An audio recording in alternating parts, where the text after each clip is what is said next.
The crystal halls of Viridian Prime had never seen such chaos. Ambassador Jinwoo stood frozen at his speaking podium, watching as holographic displays filled the air around him. Red warning lights bathed the peaceful council chambers in an angry glow. "Emergency transmission from Sector 7, shouted Communications Officer Minji from her station. Her blue skin had turned pale, and her forearms moved frantically across the control panels. Captain Minji of the exploration vessel Star Whisper reporting massive unknown contacts. The transmission crackled with static. Captain Minji's voice came through broken and filled with fear. "Council Command, this is Captain Minji. We have visual on By the Void. What are these things? They're huge. Ships the size of moons, black as space itself.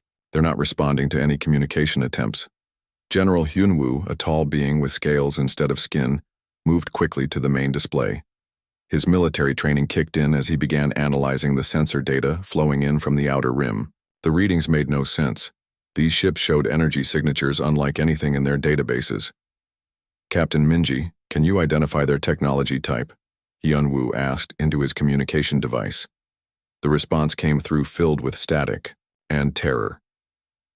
"General, they're not using any technology we recognize. These ships, they're alive. I repeat, the ships are biological. They're feeding on the asteroid belt, actually consuming the rock and metal." Ambassador Jinwoo felt his blood turn cold. In all his years serving different species across the galaxy, he had never heard such fear in a military officer's voice. Captain Minji was known for her courage. She had explored dangerous regions where others feared to go. "Sir, they've noticed us," came Minji's voice again, now barely a whisper. "They're turning toward our position. Oh no, something's coming out of the largest ship. It looks like a living weapon. The energy readings are off the scale." The transmission cut to static. Hyunwoo tried to re-establish contact. "Star Whisper, please respond. Captain Minji, are you there?" Only empty static answered him. Dr. Yunji, the council's chief scientist, was already working at her station. Her tentacles moved across multiple keyboards as she analyzed the data that had come through. Before the transmission died, her large eyes grew wider as she studied the readings. "General Hyunwoo, these energy patterns, I've seen them before," she said, her voice shaking. "Not in person, but in the ancient archives. The archaeological sites on Kepler Prime, the dead, worlds in the outer ring. The same energy signatures appear in ruins that are millions of years old." The council chambers erupted in panicked voices. Representatives from dozens of species began talking at once. The crystalline delegate's body flashed bright colors of alarm. The mollusk representative retreated into his shell. Even the usually calm tree folk began rustling their leaves in distress. "Order! Order!" called Council Leader Siwon, banging his ceremonial staff against the floor. "Dr. Yunji, what exactly are you suggesting?" Yunji's tentacles moved nervously as she spoke. "The legends speak of ancient destroyers who came from the dark spaces between galaxies. They called them the Harvest Fleet. According to the stories, these beings would sleep for millions of years, then wake up to consume entire star systems." "Stories and legends," scoffed Ambassador Jinwoo. "Surely you don't believe in old tales." Before Yunji could answer, another alarm sounded. This time it was from Sector 6, then Sector 5. Within minutes, emergency signals were coming in from across the outer rim. Entire solar systems were going dark, their signals simply stopping. Hyunwoo's face grew grim as he watched the tactical display. Red zones spread across the galaxy's edge like a disease. At this rate, they'll reach the inner worlds within weeks. "What do we know about fighting them?" asked Siwon. Dr. Yunji pulled up holographic displays showing ancient text and images. "The archaeological records are incomplete, but they suggest these beings have attacked our galaxy before. The last time was over 3 million years ago. Most species that fought them went extinct." "Most species?" Jinwoo asked. "What happened to the others?" "Some survived by hiding in deep space or underground. But there are references to one group that actually fought back successfully. The records call them the Children of the Deathworld." Hyunwoo leaned forward. "Deathworld? What's that supposed to mean?" Yunji's research assistant, A young being named Wu Jin pulled up more data. Sir, according to the archives, a deathworld is a planet so dangerous that living there makes the inhabitants incredibly strong and aggressive. Most civilized species avoid such places. The records mention a solar system called Sol, Yunji continued. It's described as being in the outer spiral arm, quarantined by ancient agreements. The beings there evolved on a world so violent that even the harvest fleet avoided that region. Where is this Sol system now? Asked Siwan. Wu Jin worked quickly at his station. According to star charts, it should be in Sector 2847. But sir, that entire region has been marked as off-limits for over 1,000 years. No one goes there. Why not? Jinwoo asked. The few ships that tried to make contact never returned, Hyunwoo said quietly. Some came back damaged, telling stories of beings so warlike they fought each other constantly. The Galactic Council decided it was safer to leave them alone. Another wave of emergency signals flooded in. Entire colonial worlds were reporting strange ships in their systems. The attacks were systematic, moving from the outer rim toward the galactic core. Dr. Yunji continued studying the ancient texts. According to these records, the Deathworlders didn't just survive the last harvest, they actually drove the attackers away. But the descriptions of how they fought, it's disturbing. Disturbing how? Siwan asked. They didn't fight like civilized beings. They used tactics that other species found horrifying. Suicide attacks destroying their own worlds to deny them to the enemy, and biological weapons that violated every known law of war. The room fell, silent as the implications sank in. Their peaceful civilization, built on cooperation and trade, faced an enemy that consumed worlds for food. Their only hope might be a species too dangerous to contact. How long do we have? Asked Jinwoo. Hyunwoo studied the tactical displays. Based on their current rate of advance, the harvest fleet will reach the core worlds in 30 days. Maybe less if they increase their speed. And our military forces? We have the largest peacekeeping fleet in galactic history, Hyunwoo admitted, but it's designed to break up trade disputes and stop small conflicts. We've never faced anything like this. Dr. Yunji pulled up images from the archaeological sites. Ancient artwork showed battles between strange organic ships and vessels that looked almost primitive compared to modern technology. But in every image, the primitive ships were winning. The Deathworlders used kinetic weapons, she explained. Simple but devastating. They also show evidence of using their own biology as weapons. The ancient texts describe them as beings who could function in environments that would kill other species instantly. Communications officer Minji at her station suddenly straightened up. Sir, I'm receiving a transmission from the Kepler Defense Station. They're reporting massive contacts approaching their system. Put it through, ordered Siwan. The holographic display showed Commander Mingyu, a veteran officer with cybernetic implants replacing parts of his body lost in previous conflicts. Council Command, Kepler Station reporting. We have visual confirmation of the hostile fleet. They're beautiful and terrible at the same time. Describe what you're seeing, Commander, said Hyunwoo. Ships that look like living creatures. Sir, they move like predators stalking prey. Our sensors show they're converting everything they encounter into some kind of organic fuel. Asteroids, space debris, even the radiation from our star. How long until they reach your position? 18 hours, sir. We're preparing for evacuation, but Mingyu's voice trailed off. But what, Commander? Sir, they're not just consuming matter. They're learning from it.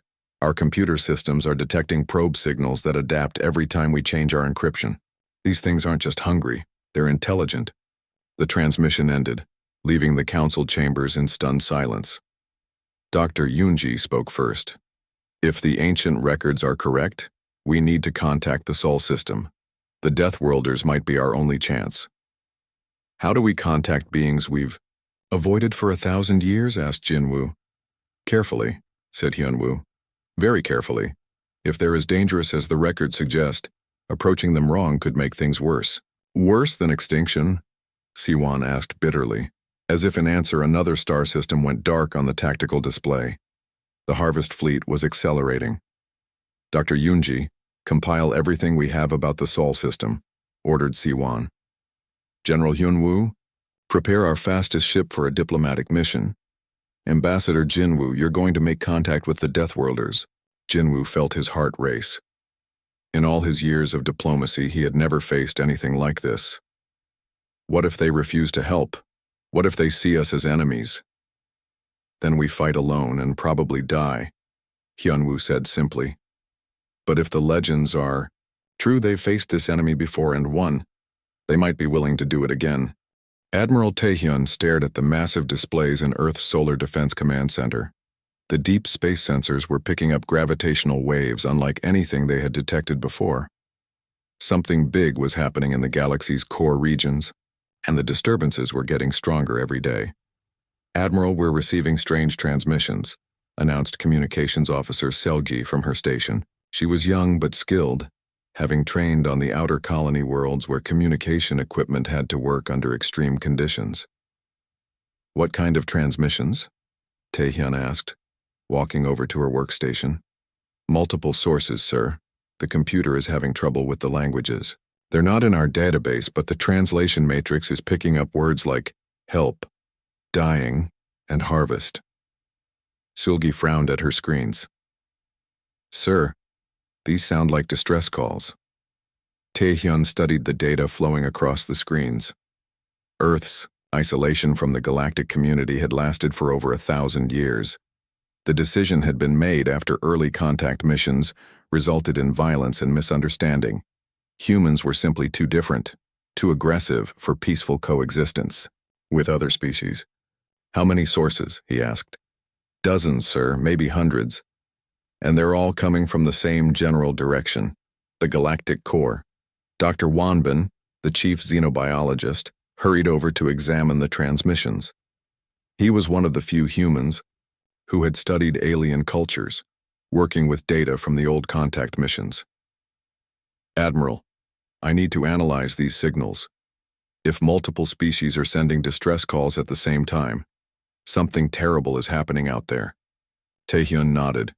Do it, and get me a full sensor sweep of the outer system. If something's happening in the galaxy, I want to know if it's heading our way.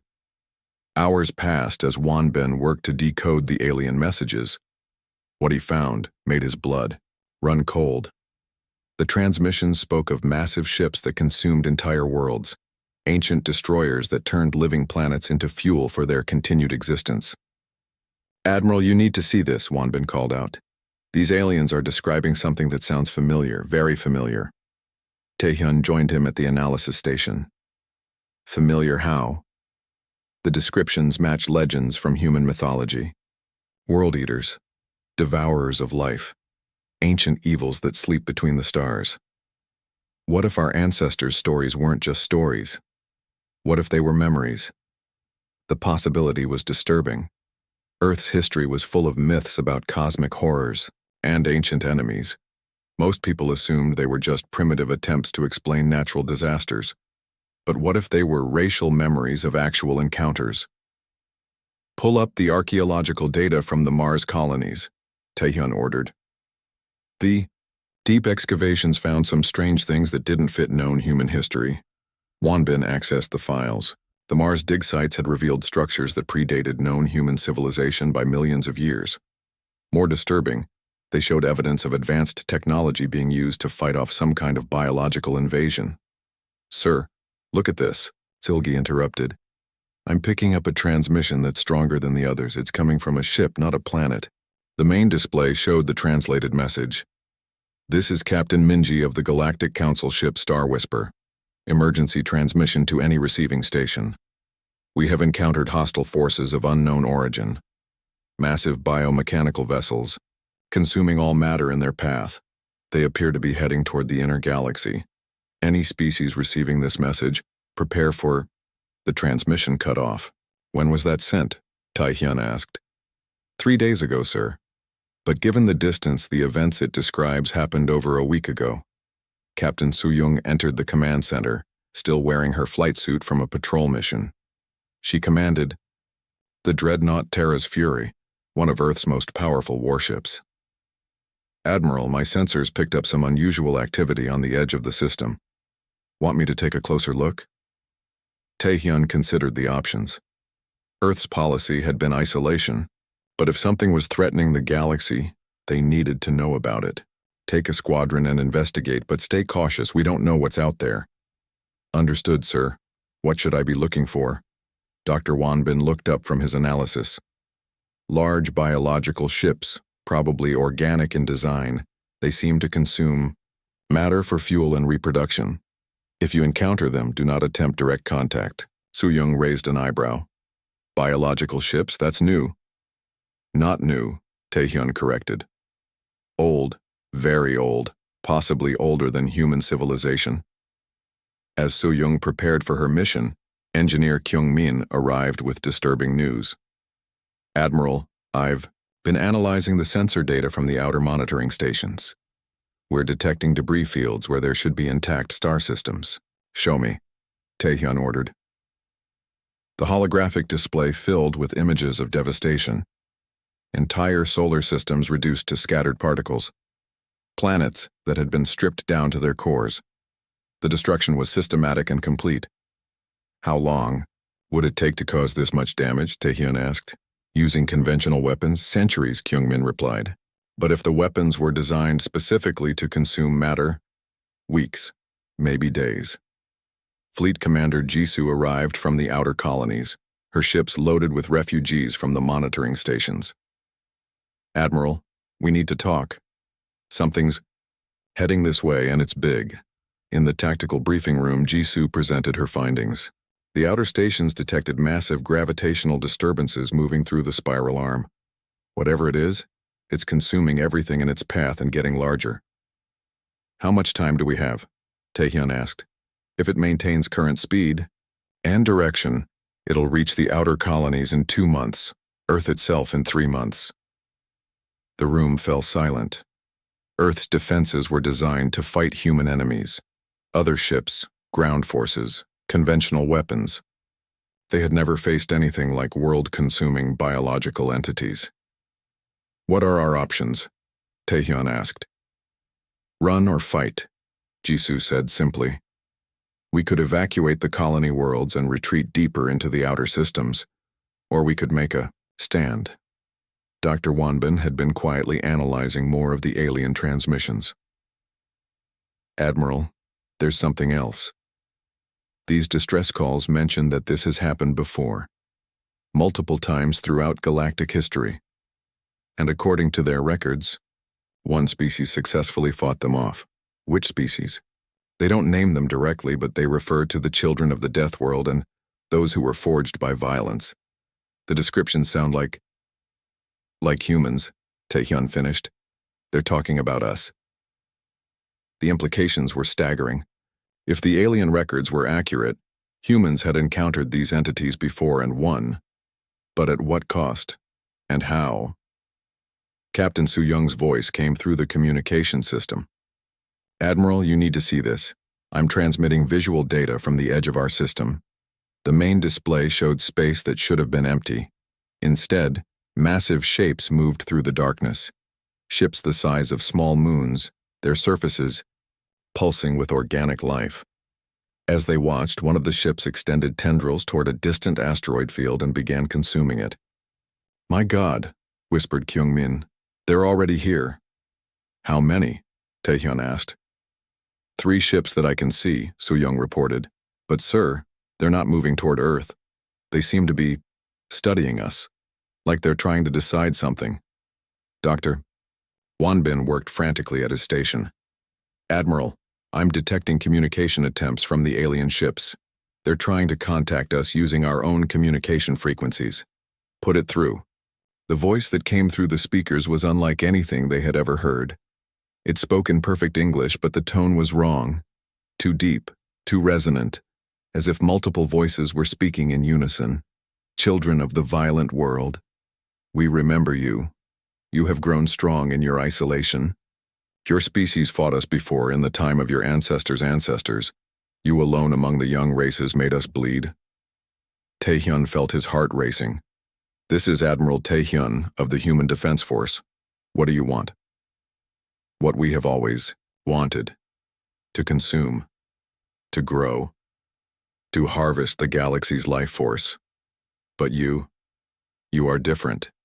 You taste of violence and death. Your essence is poison to us as it was before. Then why are you here? Because the galaxy calls out in fear. Because the soft races beg for salvation.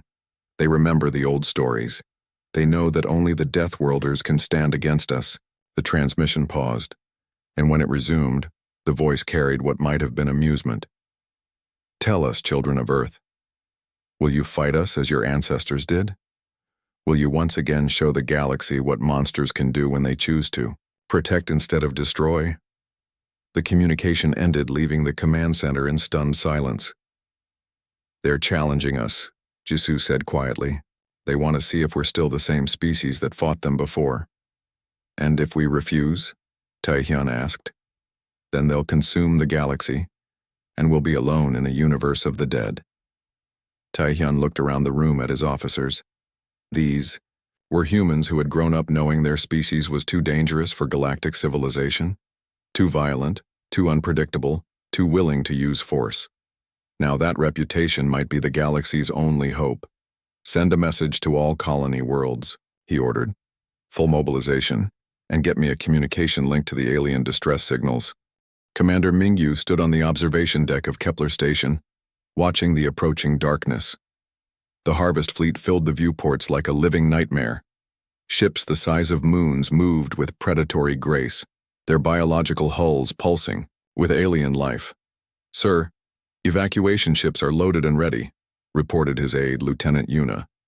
She was young for her rank, but the military had been promoting promising officers quickly as the crisis deepened. How many did we save?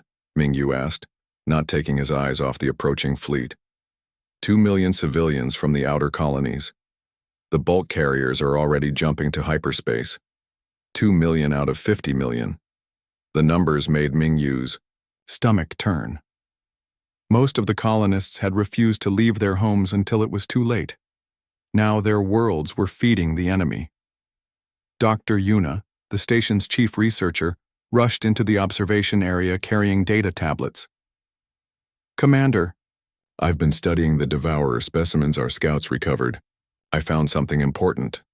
What kind of something? Mingyu asked, finally turning away from the viewport. A weakness. These creatures can't efficiently process certain biological compounds, specifically the neurochemicals produced by extreme stress and rage. Mingyu frowned. What does that mean in practical terms? Most galactic species have been bred for peaceful cooperation over thousands of years. We don't produce these chemicals in large quantities anymore, but according to the historical records, there's one species that still does. The deathworlders, Mingyu said. The humans. Dr. Yuna nodded. If someone could get biological samples, to them, they might be able to weaponize these compounds, turn our own biology against the devourers. Warning alarms began sounding throughout the station. The harvest fleet had entered the system and was moving toward the inhabited worlds. As they watched, tendrils of organic matter reached out from the nearest ship toward a mining station. My God, whispered Lieutenant Yuna. Look how fast they're consuming it. The mining station, a structure that had taken years to build, disappeared in minutes. The devourer ship pulsed brighter as it absorbed the new matter. Commander, incoming transmission from Admiral Naon, announced the communication officer. The main display showed Admiral Naon aboard her flagship, the Harmony's Edge. Behind her, the bridge crew worked frantically at their stations. Commander, Mingyu, what's your status? Evacuation nearly complete, Admiral, but the enemy is already in the system. They're faster than our estimates. Understood. The coalition fleet is en route, but we're still 6 hours out. Can you hold that long? Mingyu looked at the tactical displays. 3 massive devourer ships were moving toward Kepler Station, while dozens of smaller craft spread out to consume the outer planets. I don't know, Admiral. Our weapons barely scratched them during the first encounters. Do what you can, Commander. The fate of the galaxy may depend on buying us time. As the transmission ended, Dr. Yuna grabbed Mingyu's arm.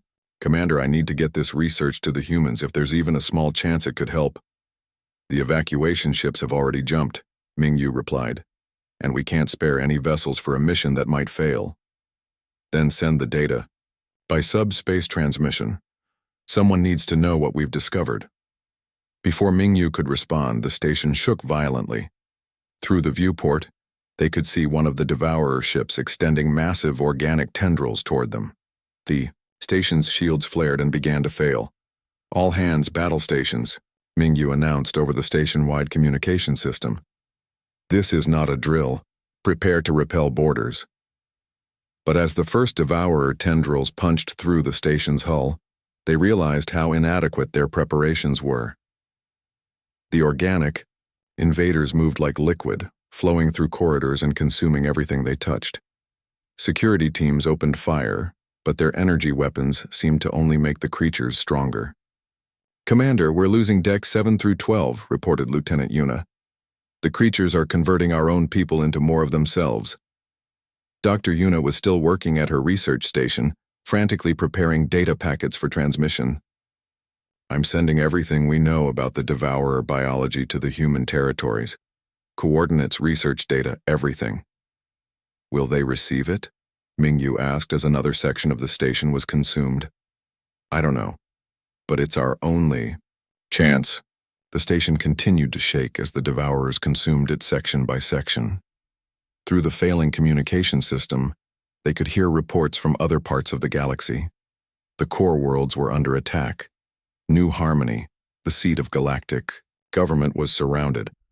"Commander," called the tactical officer, "I'm reading massive hyperspace signatures. The Coalition fleet is arriving early." Through the viewport, they watched as hundreds of ships dropped out of hyperspace. Every species in the galaxy had contributed vessels to this final stand. Crystalline destroyers with diamond-hard hulls, mollusk carriers that could deploy thousands of fighter craft. Even the peaceful tree folk had sent their massive garden ships. Admiral Neon's voice came through the communication system. "All Coalition forces, this is Admiral Neon.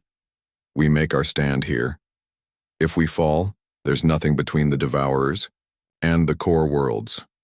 The battle that followed was unlike anything in recorded galactic history. The Coalition fleet attacked with weapons that could shatter planets, but the Devourer ships simply absorbed the energy and grew stronger. Kinetic weapons punched holes in their organic hulls, but the damage healed within minutes. "Our weapons are useless," reported the tactical officer. "They're adapting to everything we throw at them." Commander Mingyu watched his species' greatest fleet being systematically destroyed.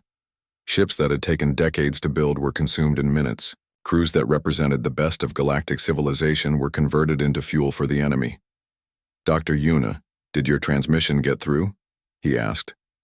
"I don't know, sir. Communication is too disrupted to confirm."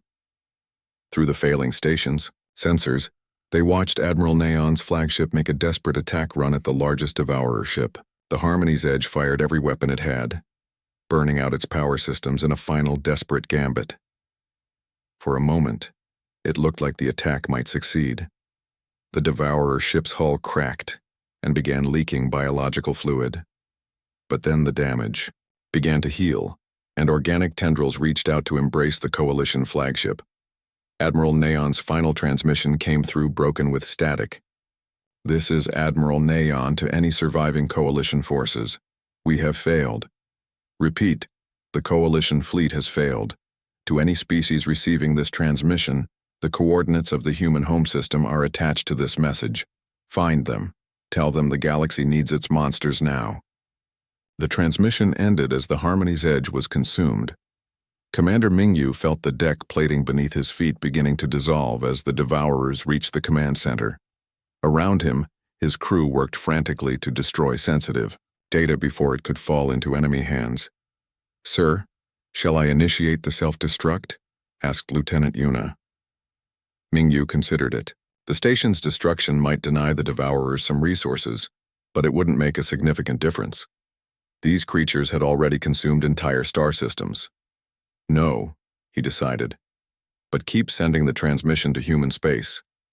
Even if we die, maybe someone will receive it." Dr. Yuna had managed to encode her research into a repeating broadcast.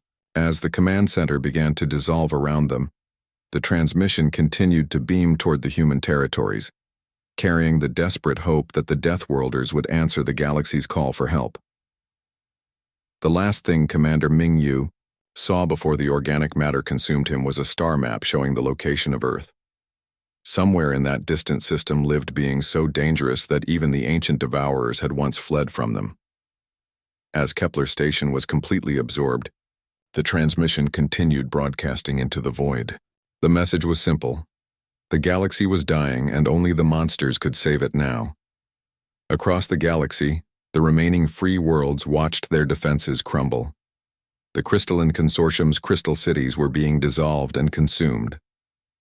The Mollusk Collective's underwater civilizations were being drained dry. Even the mighty tree folk were being stripped of their life force. On New Harmony, President Dongyun addressed the surviving species in what might be the last session of the Galactic Council. My friends, we face extinction. Our fleets have failed. Our worlds are falling and our people are dying. Is there no hope? Asked the Vegan representative, his normally calm demeanor cracking under the strain. There is one possibility, Dongyun replied. The humans. If the ancient records are correct, they once fought these creatures and won. But they've been isolated for 1,000 years, protested the crystalline delegate. They may not even remember us. Then we must remind them, Dongyun said firmly. We must make them understand that if they don't act, they'll be alone in a universe of the dead. As the session ended, emergency broadcasts went out to every surviving ship, every hidden colony, every refugee fleet. The message was always the same. Find the humans, convince them to fight, and pray that the Deathworlders still remembered how to be the galaxy's salvation. President Jinwan stood before the combined representatives of humanity's allied worlds, his face grim, as he delivered the news that would change everything. The great assembly hall on Earth had never seen such a gathering. Delegates from Mars, Europa, Titan, and the outer colonies all waiting to hear his decision. Citizens of humanity, he began, his voice carrying across the packed auditorium and to billions watching on screens throughout the solar system. We have received distress calls from across the galaxy. An ancient enemy has awakened and entire civilizations are being consumed. Murmurs rippled through the crowd.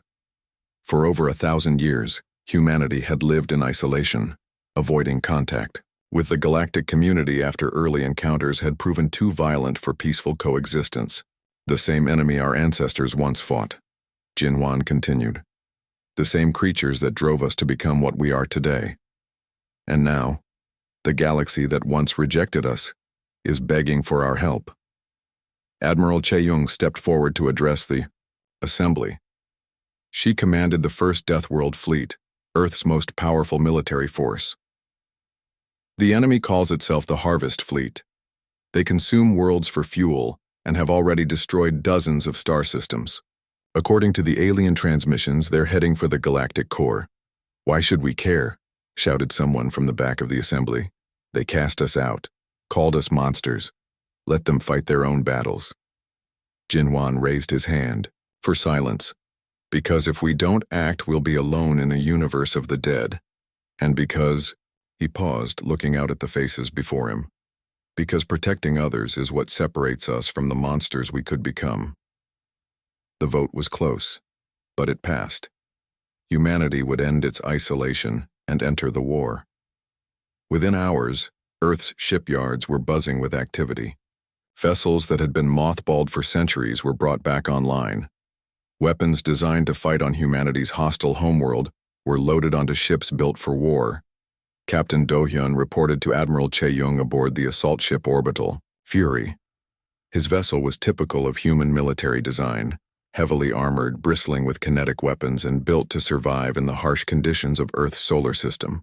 Admiral, the fleet is ready for departure, he reported. 37 ships carrying our best weapons and most experienced crews. Che-Yung studied the tactical displays.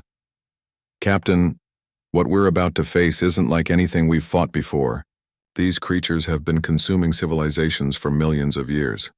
They've adapted to every weapon, every tactic the galaxy has used against them.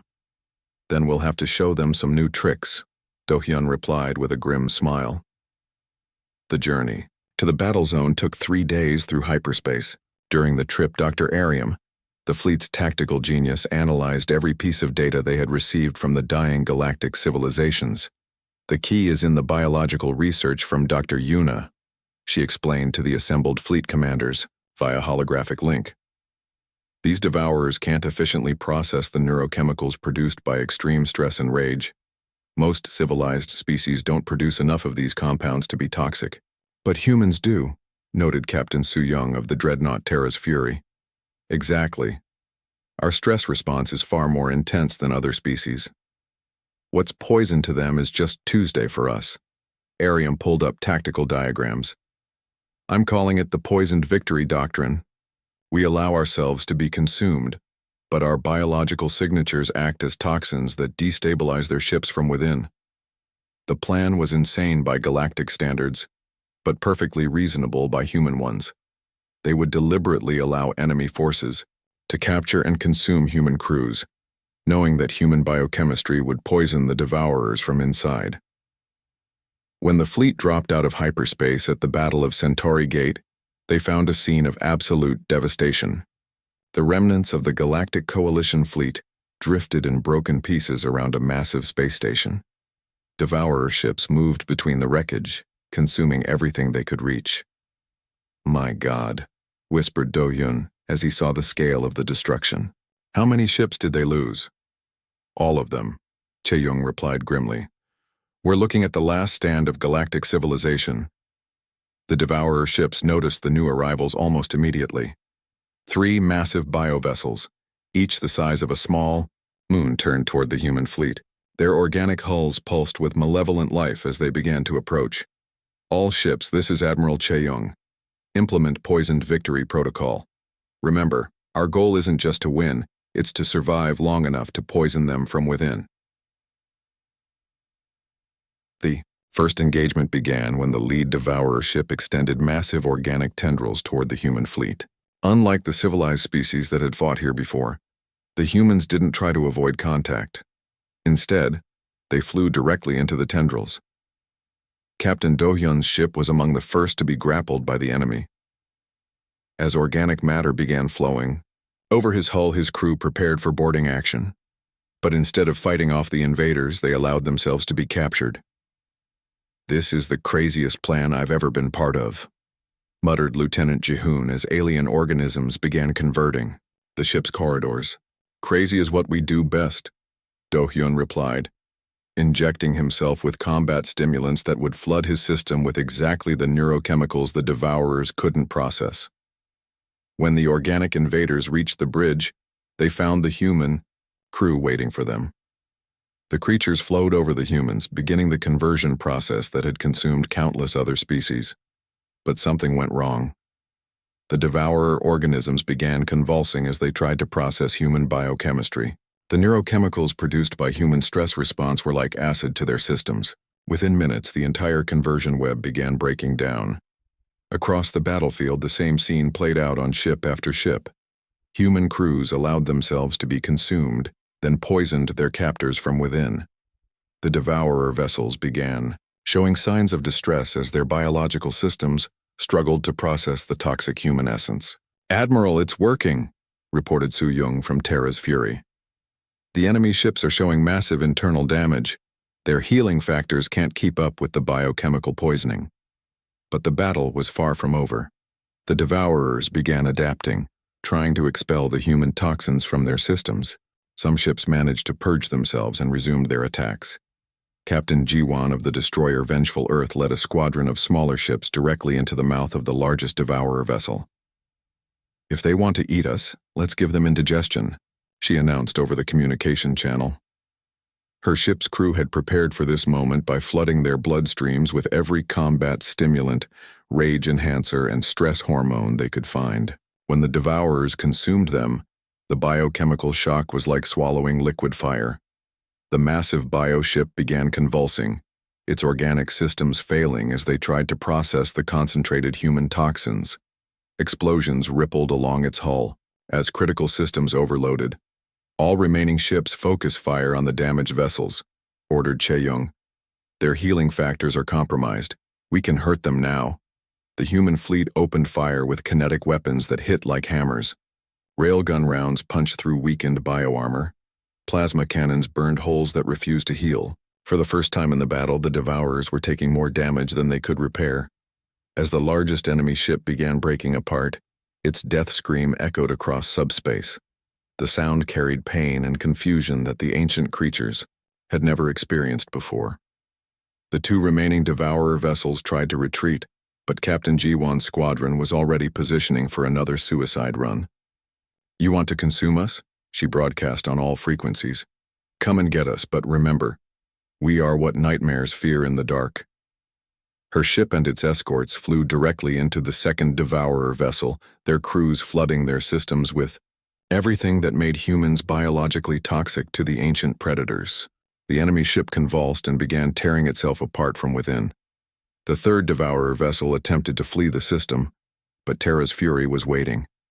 Captain Su-young had loaded her ship with volunteers who had pushed their stress responses to lethal levels for any other species. "This is for every world you consumed," Su-young announced as her ship rammed into the fleeing enemy. The explosion that followed lit up the entire system. When the light faded, debris from both ships drifted in space, but the Devourer vessel was clearly destroyed while Terra's fury, though heavily damaged, was still intact. Admiral Chae-young surveyed the battlefield from her flagship. 3 massive Devourer vessels destroyed, their ancient threat ended by the very species the galaxy had once called monsters. "Admiral, we're receiving transmissions from across the galaxy," reported her communication officer. "The remaining Devourer fleets are retreating. Our victory here has somehow damaged their entire collective consciousness." "And the galactic civilizations?" "Celebrating, sir, but also terrified. They're calling us saviors and monsters at the same time." Chae-young nodded. It was the way it had always been. Humanity was too dangerous for polite society, but when civilization faced extinction, they were the ones who answered the call. The final battle raged across 3 star systems as humanity unleashed tactics that horrified both their enemies and their allies. Colonel Sung-jin led the orbital drop marines in their most dangerous mission yet, boarding actions against Devourer bioships that were still actively consuming matter. "Remember, we're not trying to survive this," Sung-jin told his troops as their assault pods launched toward the massive enemy vessels. "We're trying to poison them from the inside, make every death count." His soldiers were volunteers who had pushed their biochemistry to lethal extremes. Combat stimulants flooded their systems, producing the exact neurochemicals that acted as toxins to the Devourer organisms. They were walking biological weapons, and they knew it. The first wave of assault pods punched through the organic hulls of 3 different bioships.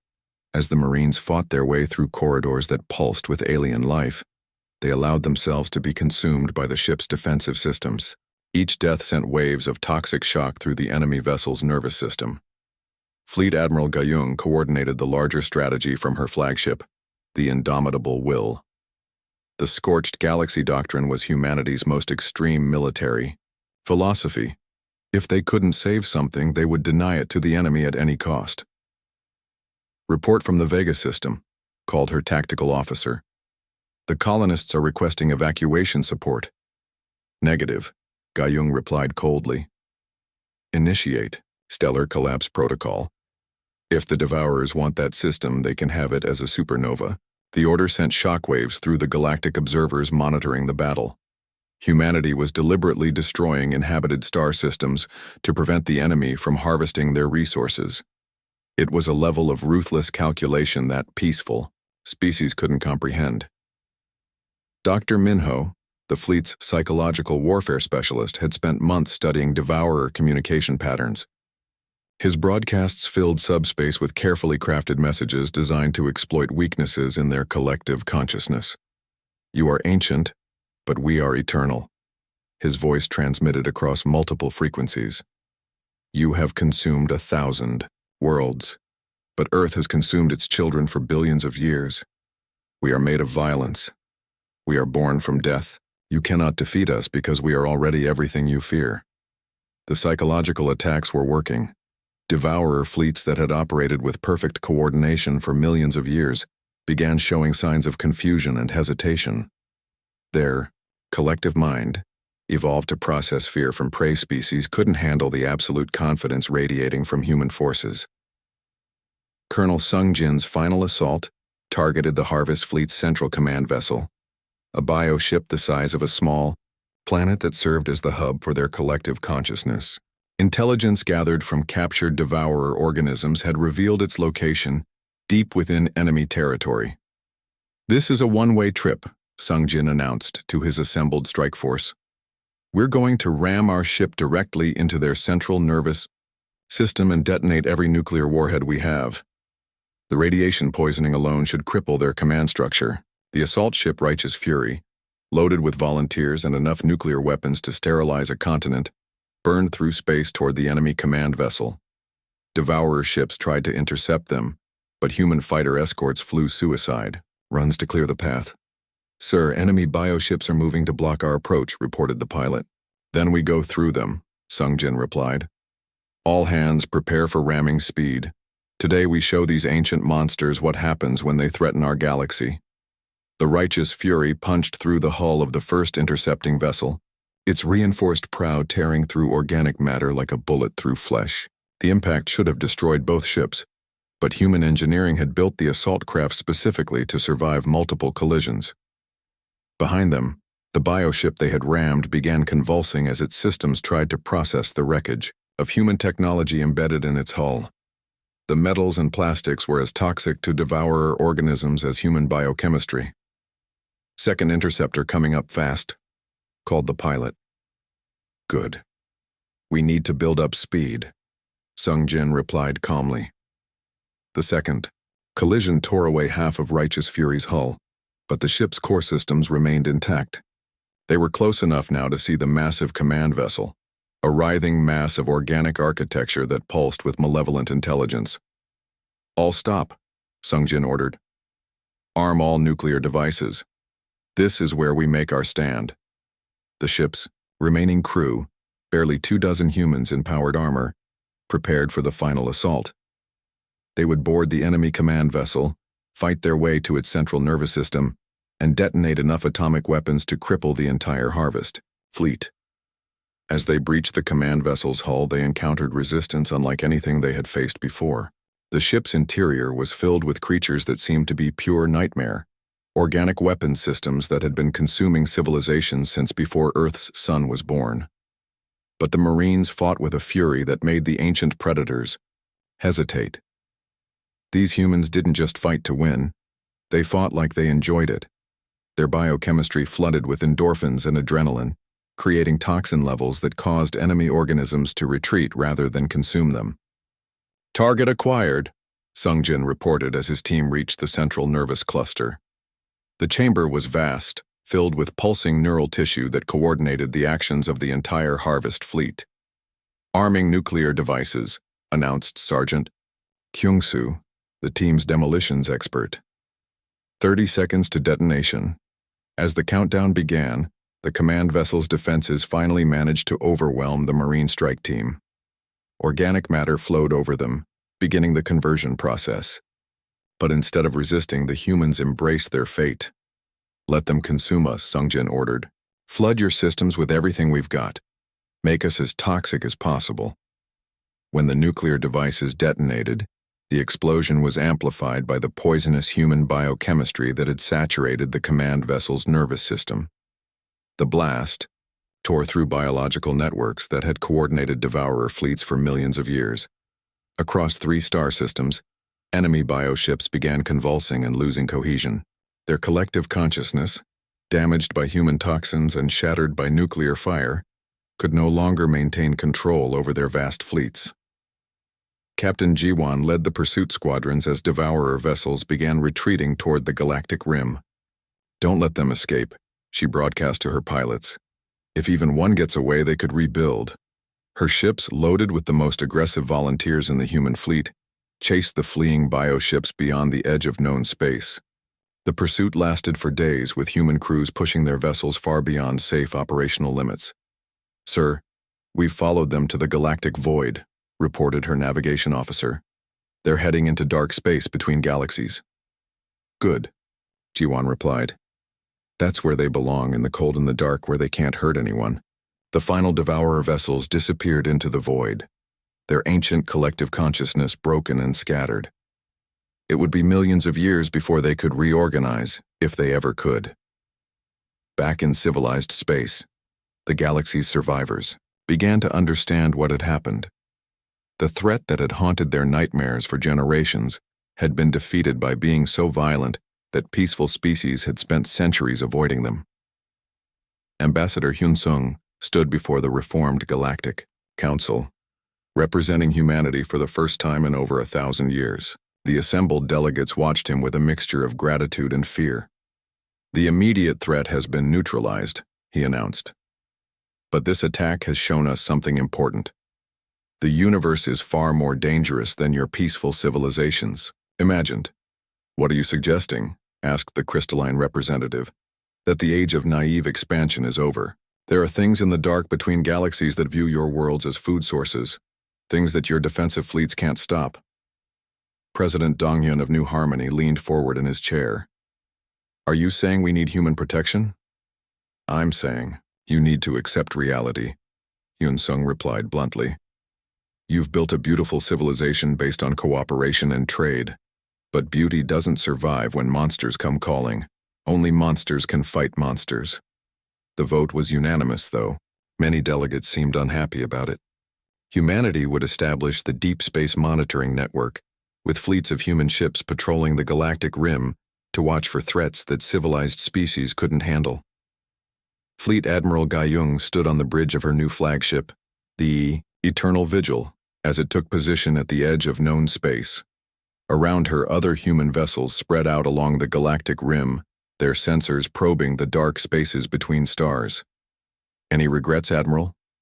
Asked her aide, a young officer named Seojun Daegyung considered the question as she watched the distant lights of the galaxy's peaceful worlds. We could have stayed isolated, could have let them fight their own battles and face their own extinction. But we didn't. No, because that's not who we are. She turned to face the young officer. We're the species that looks into the abyss and decides to stand guard. We're the monsters that protect civilization from bigger monsters.